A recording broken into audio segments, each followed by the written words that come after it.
The bear movement. People who were attracted to or part of the big, hairy, masculine bear thing, that sort of became a thing and sort of coagulated together with the man who created this bear magazine. The owner and creator was a person named Richard Bulger. He's no longer with us, but the person who put me in an issue and a little story was Luke Mowerman, who is a flight attendant for United to this day and lives in Desert Hot Springs. But he was the editor at that time. And the Bear magazine phenomenon went from its creation in the late 80s as a small pulp magazine to more of a color thing. It liked to keep the pulp in black and white that looked sort of dirty and, that made it attractive. Well, there's only one time my picture was in Bear magazine. That was the gag photo of my arm around Richard Karn.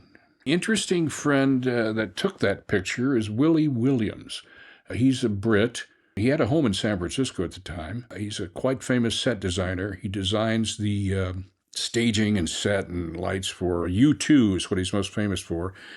They had the set design company create this stand-up bear with a beer in its hand, and that sits to this day, I think there may be more than one of them, in front of the Lone Star Saloon, the Bear Bar in San Francisco at Harrison, right across from the old ambush. And we call him Drunky the Bear. So that's the backstory of where Drunky the Bear came from at the Lone Star Saloon, and it was a gift from Willie Williams and U2. No one knows that.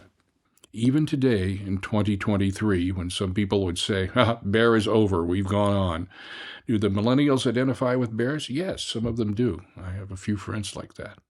Usually they're bearded. They may not be big. They may be a muscle bear. They may be a fat bear.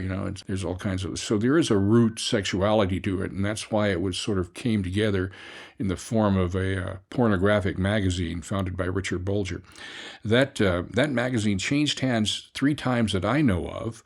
Richard passed away after several battles, but before that he sold it to Bear Dog Hoffman, and he ran it for a while, but then he sold the rights to Teddy Mark. And I encourage you to Google Teddy Mark, or maybe you can Google Teddy Mark nude. Mr. Thompson lives in Las Vegas. He's a famous TV chef now.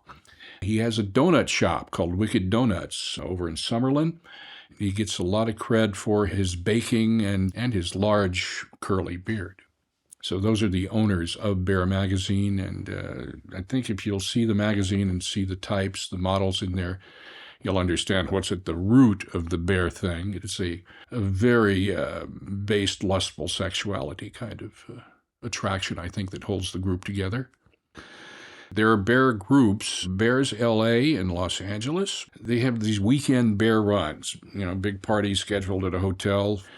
International Bear Rendezvous was the San Francisco Bears groups, BOSF, Bears of San Francisco.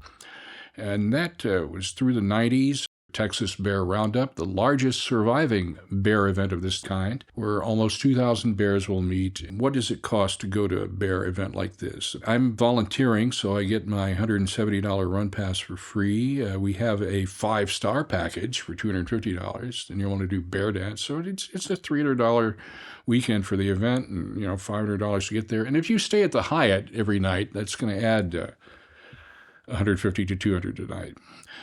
The bear event, the bear culture, if you feel like you're a bear, you're a bear. And usually the bear groups are very accepting. And what's left that I go to now is Las Vegas Smokeout, Texas Bear Roundup. That's the 2 bear runs that survive in 2023.